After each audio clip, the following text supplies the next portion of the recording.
The Pest and Predator podcast is brought to you by Field Heroes, powered by the Western Grains Research Foundation. Visit fieldheroes.ca to learn how beneficial insects can benefit your farm. Welcome to the Pest and Predator podcast featuring interviews with entomologists from across the prairies. I'm your host, Sean Haney of Real Agriculture and Real Ag Radio on Rural Radio 147, Sirius XM. We're going to talk to a number of entomologists through the Pest and Predator podcast. They've got the latest information on pests that you may encounter in your fields and the beneficial insects that help to control them. Today's guest on the Pest and Predator podcast is Dr. Meghan Vankosky. She's a research scientist in field crop entomology at Agriculture and Agri-Food Canada in Saskatoon. Here's my conversation with Dr. Vankosky. Dr. Vankosky, welcome to the Pest and Predator podcast. How are you doing today? I'm well, thanks. How are you? I'm doing fantastic. So we're going to talk today about the pea leaf weevil and how possibly we support beneficial insects in terms of this insect. So start off, tell me about the pea leaf weevil. Why is it a pest? Well, the pea leaf weevil is actually invasive to Western Canada, and it is a pest of field peas and faba beans. And one of the reasons why it can be considered quite a significant pest is because the larval stage damaged the root nodules of their host plants that fix nitrogen. And so we often like to grow pulses in our crop rotations in order to improve soil nitrogen naturally. And the pea leaf weevil cancels out that beneficial effect of growing pulses because they destroy those root nodules and then the plants cannot produce their own nitrogen. So overall, we can see a loss of yield, but also a loss of some of those other great benefits of planting pulses in our crop rotation. So what does it look like? Well, the weevil itself is kind of a brown-gray color with stripes on its back. It's only a few millimeters long, 3 to 4 at most. And unlike most weevils that have quite long noses, the pea leaf weevil is a broad-nosed weevil, so it has a very blunt nose. But its antennae are still attached to its face at about where its nose is. So all other weevils that have longer noses, their antennae actually come off the ends of their noses, which I personally think is very cool. The pea leaf weevil is a little bit different because of that broad nose, but it's still a weevil and very cool. In the growing season, how many cycles do we get from the pea leaf weevil? This is a pest that only has one generation per year. So in the spring, we will see adult weevils that emerge from overwintering sites, and then they move into the crops in the spring and start feeding on their host plants, peas or faba beans. At that time, they'll mate and start laying eggs, and the eggs, the adults will live quite a long time, so that generation that emerges in the spring can still be found in the field in July and August, and they can lay a lot of eggs during that period of time, which again is the reason why they're a pest. But we'll start to see the new generation of adult weevils begin to emerge in late July and early August, and then they'll basically feed on anything green and then enter their overwintering as that new generation of adults. So one generation per year, but the adults from the two generations can overlap depending on how well that first generation survives. So if not controlled through insecticide or beneficial insects, what kind of impact can it have? Well, I think it can be quite variable, and it really depends on the population density. So if you have a low population density in the field, probably not going to have any substantial or noticeable impact on nitrogen fixation or yield or any economic effects. But if the weevils occur in really high numbers, really early in the growing season especially, then they can be a more significant threat to crops. And so we see numbers in the field and other places where pea leaf weevil are active looking at, say, a 10 to 30% yield loss if the populations are significant enough. And because we're just not going out to just spray an insecticide just because we need to do some scouting, when and how do you scout for the pea leaf weevil? Well, this is actually a little bit of a disconnect and something that we really need to work on better. And so right now we scout for pea leaf weevil early in the spring when our plants are at the 2 to 6 node stage, especially for field peas. So the Prairie Pest Monitoring Network actually conducts an annual survey for pea leaf weevil, and our protocol is to go out when the plants are at that young stage and then count the feeding notches on the plants. The problem with that, though, is that the most effective insecticide option to manage the pea leaf weevil is a seed treatment. It has to go onto the seeds before the seeds are planted and before we start scouting for weevils. So there are some foliar options. They are not nearly as effective as the seed treatments. So this is where there's, again, like I said, a bit of a disconnect between when we're scouting to know what the population densities are and when we really should be scouting to know if we need to use insecticides or not. So it's a work in progress. I'm assuming through beneficials there are some other possibilities here. Can I avoid a seed treatment or spraying altogether? I think that it is possible. So one of the things that the Prairie Pest Monitoring Network does is we use the damage that we see in our surveys that we conduct every year in the spring in order to produce a distribution map for pea leaf weevil populations.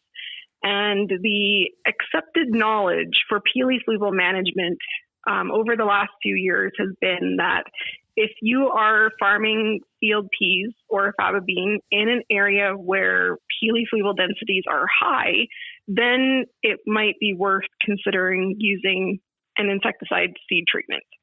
But if you live in an area where, or if you farm in an area where pea leaf weevil populations are very low, then it's not worth, or probably not worth, the money to invest in an insecticide seed treatment. So it really does depend on where the weevil is presently occurring in the highest population density. And those maps are all available on the Prairie Pest Monitoring Network website. So can you tell me what beneficials have an impact on pea leaf weevil? Well, this is actually a work in progress. And so because it's an invasive species, we really don't have all of the knowledge yet to know what are the specific beneficial insects that might be impacting pea leaf weevil. But we've done some work and are addressing this question in a few different ways in some projects that are actually still ongoing. Some of the work that I did during my master's research back in 2008 and 2009 was look at whether or not different sized beetles could eat pea leaf weevil eggs.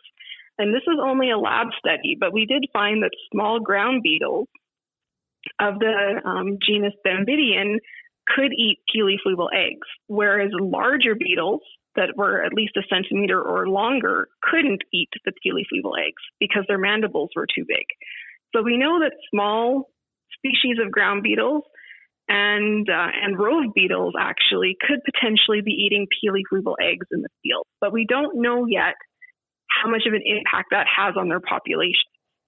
In terms of other stages of pea leaf weevil development, the larvae, the pupae, and the adults, there has been some work out of the United States that has shown that larger ground beetles like Pterosticus melanarius can eat pea leaf weevil and will eat pea leaf weevil.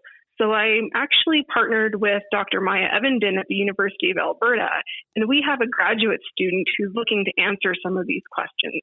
Which larger ground beetle species are eating pea leaf weevil, and what is their potential impact on pea leaf weevil populations? Such interesting stuff. Like, we talk about the circle of life all the time, but it is amazing what is happening inside the canopy when it comes to these insects. Right. And so I know one of the messages that Field Heroes has been communicating, and that I also try to communicate, is that not every insect that you encounter in your field is a pest. A lot of them are actually probably beneficial insects or neutral insects that just might be passing through. And so these species are really important to conserve. And if we can avoid foliar sprays especially, then that's going to be a lot better for the agroecosystem as a whole than having to apply those foliar products. So when you're trying to find a beneficial for pea leaf weevil in this example, And you said you're doing it, you're doing the lab work. You're introducing a number of different potential predators for the pea leaf weevil and just seeing what the interaction is? And is there a parasitoid that will attack? Like, are you just kind of throwing everything at the pea leaf weevil in the lab to sort of sort out what the pecking order is? Kind of. So the way I did it and kind of the way that our student is doing it is it's called a bioassay. And so the idea is that we set up kind of a small arena, either in a petri dish or some kind of a plastic or other kind of container.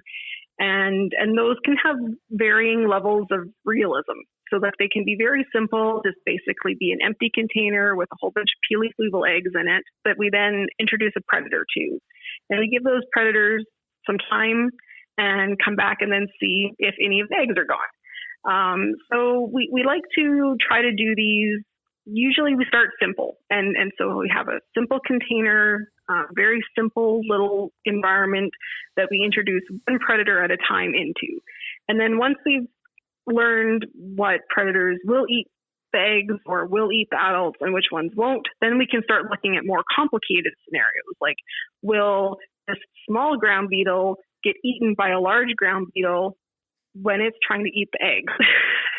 And so then we can add complexity to the system. We can use more complex environmental settings, so like something like a cage out in the field or a dish that has soil and some plants growing in it, and then that we put the pea leaf weevil into and then add the predators to.